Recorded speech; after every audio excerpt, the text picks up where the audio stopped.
Congo-Brazzaville, une mise au point sur l'affaire Marcel Ntsuru, d'une part, et d'autre part, une demande de libération des co-détenus de Paulin Makaya. Peuple du monde, peuple congolais, il faut savoir que toute personne dont le décès paraît obscur est un décès suspect, d'où une obligation d'un examen par des médecins examinateurs. Le doute subsistant découle de la communication de Thierry Mongala pour le gouvernement congolais. C'est lui qui a parlé de l'autopsie du colonel Marcel Ntsuru. Colonel, à quel titre? Posthume, certainement. À ce stade de l'affaire, une autopsie médico-légale approfondie doit être en principe requise. Et tout docteur en médecine ou officier de santé peut être désigné comme expert. Il faut comprendre que le décès de Marcel Ntsuru est une pierre dans la chaussure de Denis Sassou Nguesso. Il ne faut pas surtout rentrer dans son jeu. C'est un grand metteur en scène, reconnu des réalisateurs américains du côté du cinéma d'Hollywood. Pour preuve, il tient François Hollande dans ses mains. Ce dernier est devenu sourd et muet.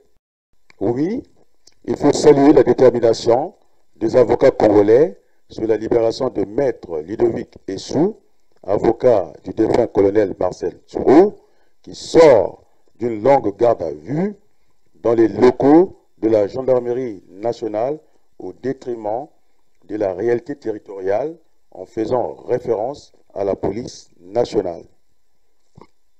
Profitons de l'instant présent pour parler de l'atteinte à la sûreté de l'État à propos de l'équipe inopérante de Paulin Makaya détenu à la maison d'arrêt de Brazzaville. Avec des portes fermées par des clés non réglementaires, c'est-à-dire des cadenas, sans armes ni chaussures, il est inacceptable pour des adultes que nous sommes de rester insensibles à la présentation dans les médias des pauvres enfants innocents dans un coup d'État farfelu qu'aurait fomenté Paulin Makaya depuis la maison d'arrêt de Brazzaville contre le gouvernement Sassou Mwamba au Congo. Les images de Télé Congo, la télévision du pouvoir, sont émouvantes. Paulin Makaya et ses co-détenus n'ont pas les moyens pour renverser un pouvoir militaire dur de Denis Sassou Nguesso, là où les généraux formés à Saint-Cyr en France n'y sont pas parvenus. Un peu de bon sens. Nous nous interrogeons sur le travail de la représentation de l'UNICEF au Congo et nous exigeons à l'instant la libération sans délai des pauvres petits-enfants détenus à la maison d'arrêt de Brazzaville. Une conférence nationale BIS s'impose au Congo. Que Dieu bénisse abondamment le Congo. La présidence de la CDI. À Paris, le 25 février 2017. Je vous remercie.